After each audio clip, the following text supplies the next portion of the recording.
नमस्कार, मी दिनेश कांजी. आपण बघताय न्यूज डंका. अमेरिकेचे राष्ट्राध्यक्ष डोनाल्ड ट्रम्प यांनी टेरिफचं तुंटणं पुन्हा एकदा जोरजोरात वाजवायला सुरुवात केलेली आहे. जे देश रशियाकडून तेलाची खरेदी करतात त्यांच्यावर 500% पर्यंत टेरिफची शिफारस करणाऱ्या ग्रॅहम ब्लूमेंथल विधेयकाला ट्रम्प यांनी हिरवा कंदील दाखवलेला आहे. याचा थेट फटका भारत, चीन आणि ब्राझील या देशांना बसणार आहे. व्हेनेझुएला प्रकरणानंतर जगात खूप वेगाने घडामोडी घडताना दिसत आहेत. अटलांटिकमध्ये अमेरिकी नौदलाने रशियाच्या तेलवाहू जहाजाला जप्त केलेलं आहे. जगाला युद्धाच्या दिशेने नेणारी पावलं ट्रम्प खूप वेगाने टाकताना दिसत आहेत आणि याच्या मागे अमेरिकेचा आक्रमकपणा नाहीये, याच्या मागे अमेरिकेची हताशा आहे. कारण अमेरिकेच्या कर्जाचा जो बोजा आहे तो आता 38.4 ट्रिलियन इतका वाढलेला आहे. म्हणजे ट्रम्प यांच्या कार्यकाळामध्ये गेल्या 11 महिन्यामध्ये अमेरिकेवर 2.4 ट्रिलियन कर्ज वाढलेलं आहे. ज्या कर्जाच्या विळख्यातून अमेरिकन लोकांची सुटका करण्याची घोषणा ट्रम्प यांनी निवडणुकीच्या काळात केलेली, ती घोषणा पूर्णपणे आता पाण्यात गेलेली दिसते. अमेरिकेचा विनाश अटळ आहे. अमेरिकेच्या अर्थकारणाचा डोलारा कोसळणार ही गोष्ट अटळ आहे. फक्त त्याचा मुहूर्त कोणाला सांगता येत नाहीये. जगात अशी काही उदाहरणं आहेत. काही मिमिक्री आर्टिस्ट मिमिक्री करता करता एखाद्या राज्याचे मुख्यमंत्री झाले, एखाद्या देशाचे राष्ट्राध्यक्ष झाले.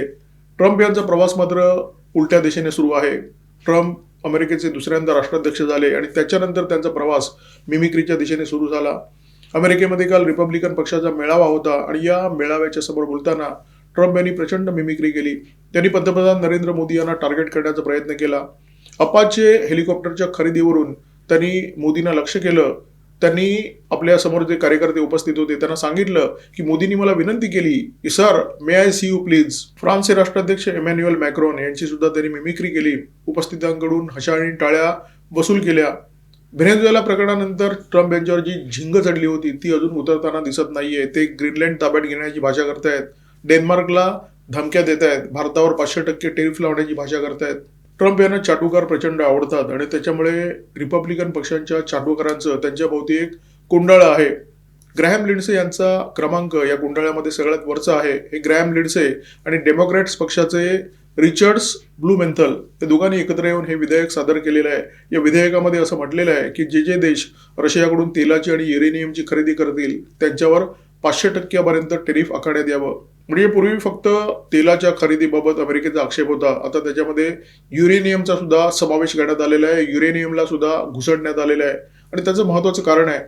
अलीकडे रशियाचे राष्ट्राध्यक्ष व्लादिमीर पुतिन यांनी भारताला भेट दिली आणि या भेटीमध्ये त्यांनी एक ग्वाही दिली. ते असं म्हणाले की भारताला याच्या पुढे आम्ही इंधनाचा विना अडथळा पुरवठा सुरू ठेवू आणि याच्यामध्ये फक्त तेलाचा समावेश नव्हता, याच्यामध्ये समावेश त्यांनी केला होता युरेनियमचा.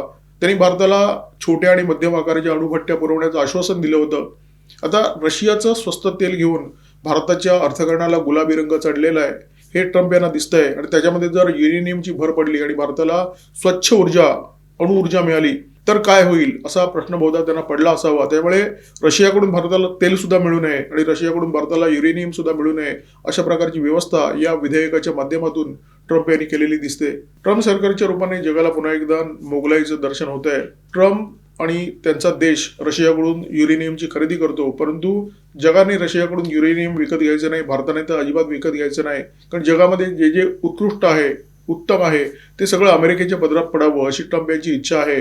ट्रम्प यांनी अक्षरशः जगावर दादागिरी सुरू केलेली आहे. अमेरिकेच्या नौदलाने उत्तर अटलांटिकमध्ये रशियाचं मरिनेरा हे तेलवाहू जहाज जप्त केलेलं आहे आणि ठपका ठेवलेला आहे की हे जहाज व्हेनेझुएलामधून तेल खरेदी करून रशियाच्या दिशेने चाललं होतं.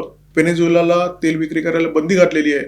हे तेल सगळं त्यांनी अमेरिकेलाच विकावं अशा प्रकारची त्यांच्यावर अघोषित सक्ती आहे. अशा परिस्थितीमध्ये रशियाने व्हेनेझुएलाकडून तेल खरेदी केलं आणि त्यामुळे ही जप्तीची कारवाई करण्यात आली असं अमेरिकेने जगाला सांगितलेलं आहे. अमेरिका एकाच वेळी भारत, रशिया, चीन, ब्राझील या 4 मोठ्या देशांच्या नाकामध्ये काड्या करण्याचं काम करतोय. अमेरिकेने रशियाचं तेलवाहू जहाज जप्त केलं, व्हेनेझुएलावर कारवाई करून चीनला दणका दिला आणि भारत आणि ब्राझीलवर आता नव्याने टेरिफची घोषणा केलेली आहे. भारत, चीन, रशिया आणि ब्राझील हे देश अमेरिकेने अंगावर घेतलेले आहेत. हे ब्रिक्स समूहाचे आधारस्तंभ असलेले देश आहेत. त्यामुळे अमेरिकेचा हा पंगा आपण समजू शकतो. कारण ब्रिक्स समूह डिडॉलरायझेशनची मोहीम राबवतोय असा आक्षेप अमेरिका गेली अनेक वर्षे घेते आणि त्यामुळे ब्रिक्स समूहाशी अमेरिकेचा वाकडा आहे. परंतु युरोपचं काय? अमेरिकेने आता युरोपशी सुद्धा थेट पंगा घेतलेला दिसतोय.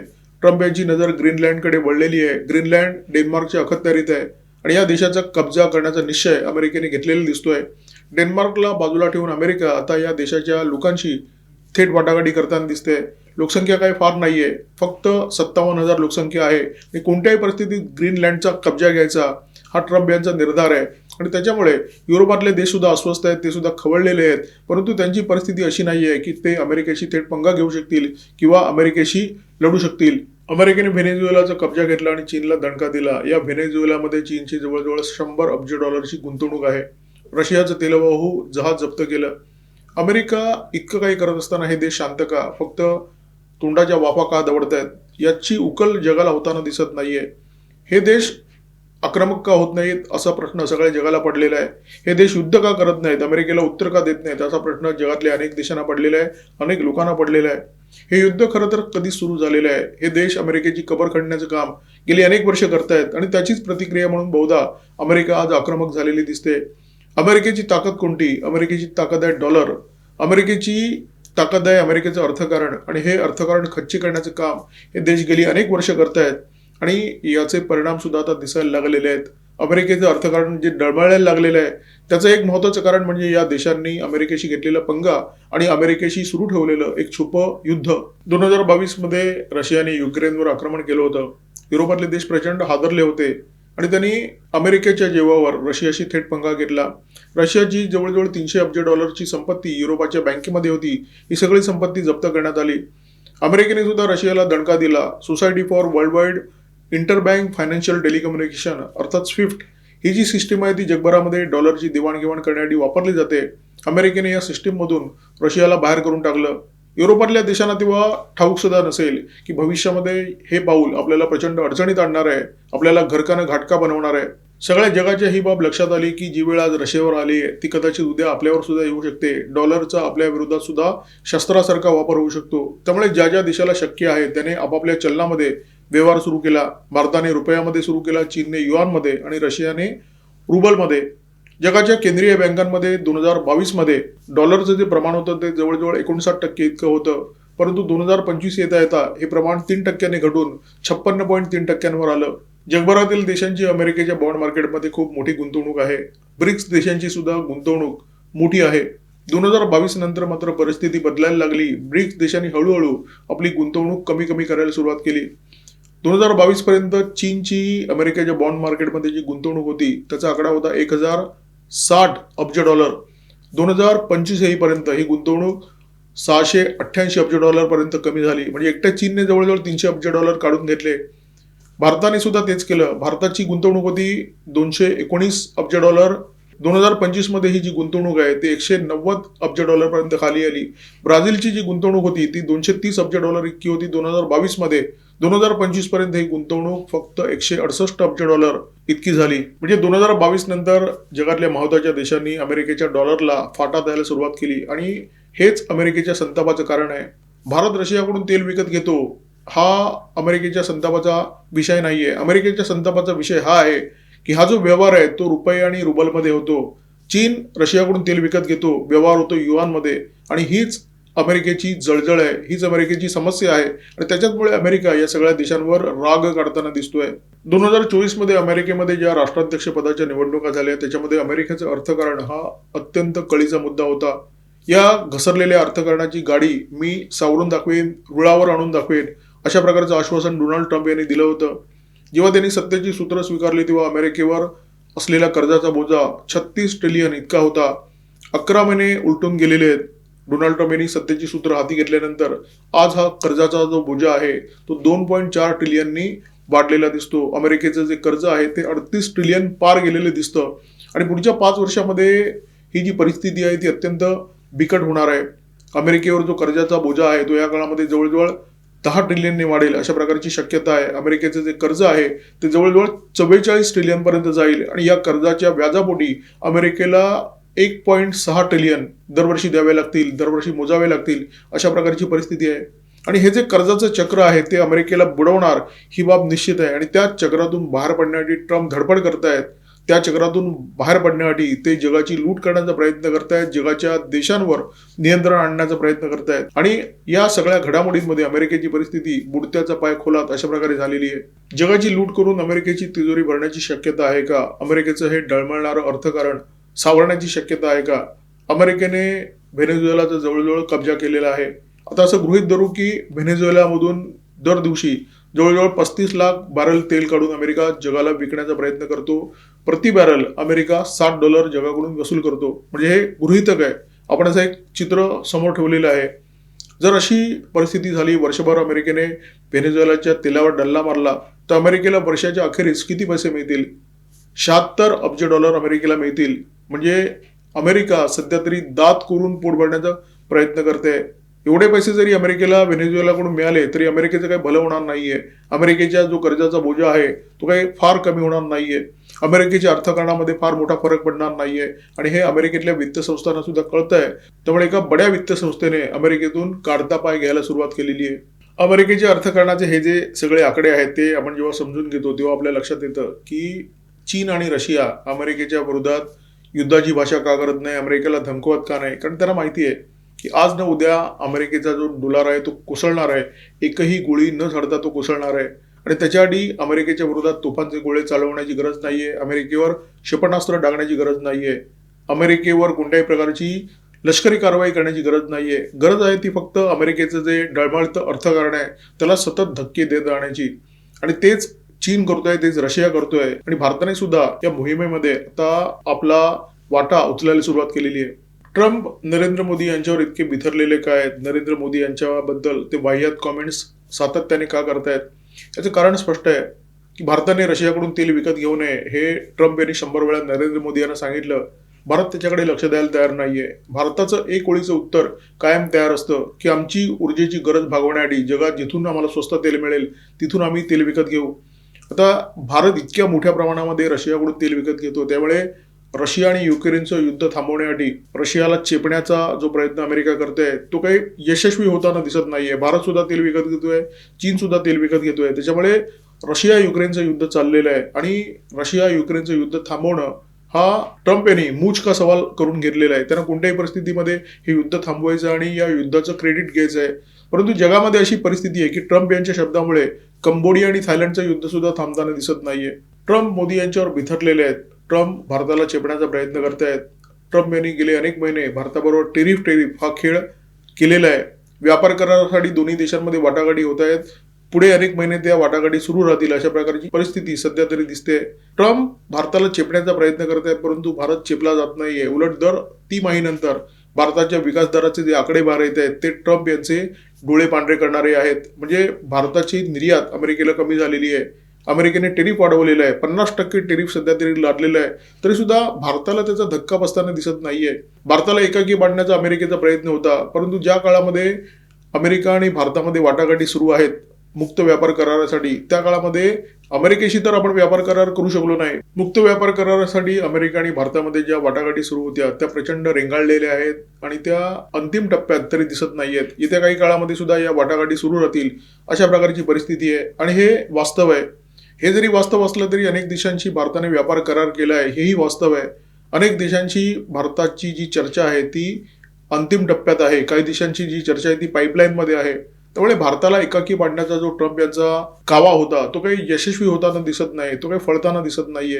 भारत जगातल्या अनेक देशांना एंगेज करतोय, त्यांच्याबरोबर व्यापारविषयी बोलणी करतोय आणि असा प्रयत्न करतोय की अमेरिकेने जे निर्बंध लादले त्याचा भारतावर कोणत्याही प्रकारचा परिणाम होऊ नये.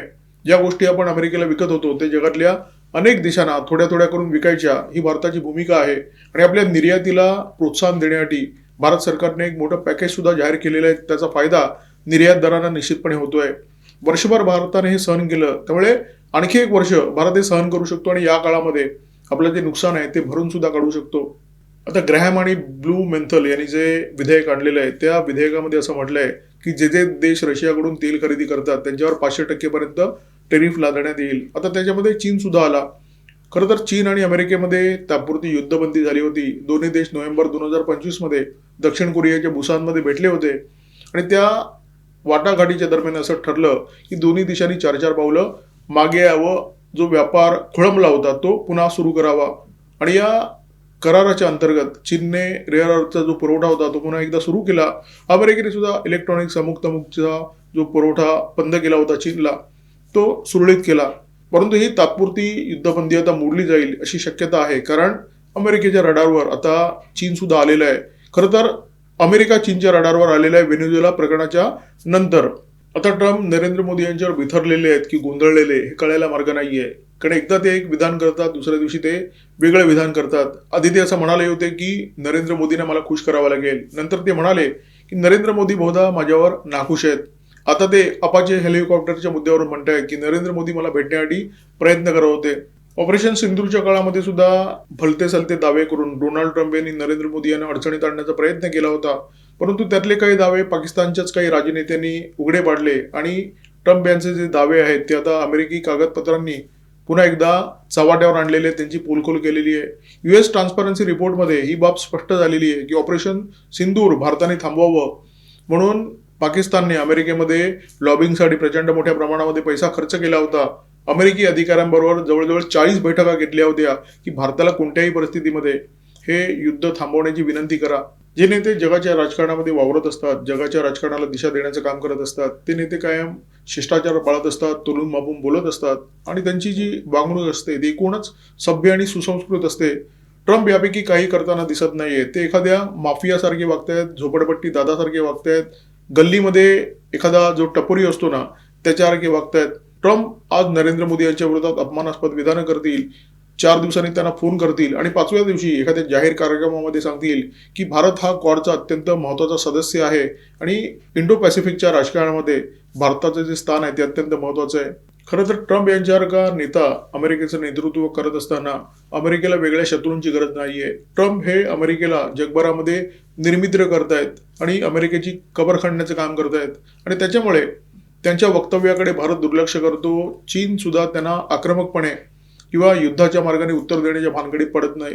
हे सगळे देश एकत्र येऊन डॉलरवर जीवघेणे प्रहार करतायत, अमेरिकेच्या अर्थकारणावर जीवघेणे प्रहार करतायत आणि त्याच्यामुळे अमेरिकेची परिस्थिती इतकी वाईट झालेली आहे जी बाहेर दिसत नसली.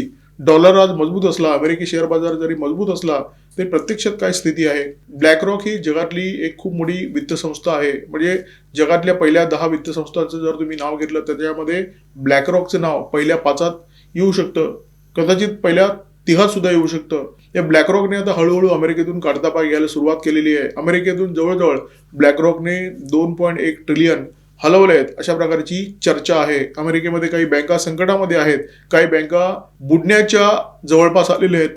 हा जो सगळा घटनाक्रम मी आपल्यासमोर मांडण्याचा प्रयत्न करतोय त्याच्यातून एक गोष्ट आपल्याला स्पष्ट होईल की जगाच्या काही देशांमध्ये घनघोर युद्ध सुरू झालेले आहे. या युद्धामध्ये कदाचित मोठ्या मोठ्या नौदल जहाजांचा वापर होत नसेल, क्षेपणास्त्रांचा वापर होत नसेल, मोठ्या मोठ्या अस्त्रांचा वापर होत नसेल, परंतु हे युद्ध अत्यंत निकराने लढलं जात आहे. अमेरिका, रशिया, चीन हे देश या युद्धामध्ये आधीच गुंतलेले आहेत. आता या युद्धाचं जे स्वरूप आहे ते आर्थिक स्वरूप आहे. ही आर्थिक लढाई आहे. या आर्थिक लढाईमध्ये जो जिंकेल तोच या युद्धामध्ये विजयी ठरणार आहे. ही गोष्ट अत्यंत स्पष्ट दिसते आहे. या व्हिडिओमध्ये तुर्तास येथेच थांबतोय. व्हिडिओमध्ये माझ्यासोबत होते cameraman Omkar Bhagwat, video editor Ajay Shelke. Video जर आवडला असेल तर लाईक करा, शेअर करा, कॉमेंट बॉक्समध्ये व्यक्त व्हा, सबस्क्राईब करा, न्यू टंक आणि बेल आयकॉन दाबायला अजिबात विसरू नका. नमस्कार, धन्यवाद.